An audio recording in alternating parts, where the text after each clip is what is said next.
Dreamscape presents The Voyage Out by Virginia Woolf, narrated by Nan Mcnamara. Chapter 1. As the streets that lead from the Strand to the Embankment are very narrow, it is better not to walk down them arm in arm. If you persist, lawyers' clerks will have to make flying leaps into the mud. Young lady typists will have to fidget behind you. In the streets of London, where beauty goes unregarded, eccentricity must pay the penalty.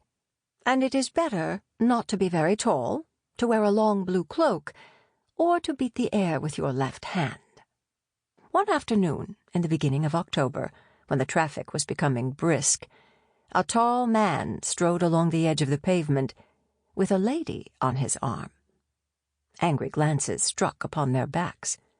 The small, agitated figures, for in comparison with this couple, most people looked small, decorated with fountain pens and burdened with dispatch boxes, had appointments to keep and drew a weekly salary, so that there was some reason for the unfriendly stare which was bestowed upon Mr. Ambrose's height and upon Mrs. Ambrose's cloak.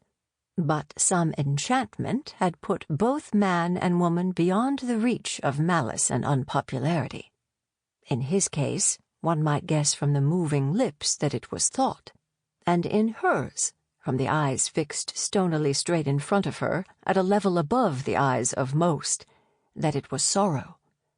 It was only by scorning all she met that she kept herself from tears, and the friction of people brushing past her was evidently painful.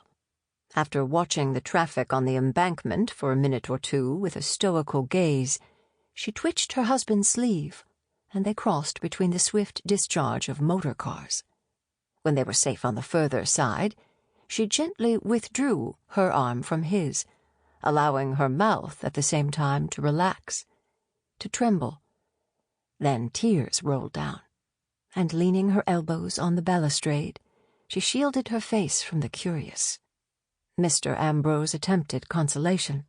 He patted her shoulder, but she showed no signs of admitting him, and feeling it awkward to stand beside a grief that was greater than his, he crossed his arms behind him and took a turn along the pavement.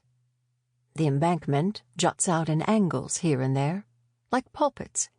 Instead of preachers, however, small boys occupy them, dangling string, dropping pebbles, or launching wads of paper for a cruise. With their sharp eye for eccentricity, they were Sample complete. Ready to continue?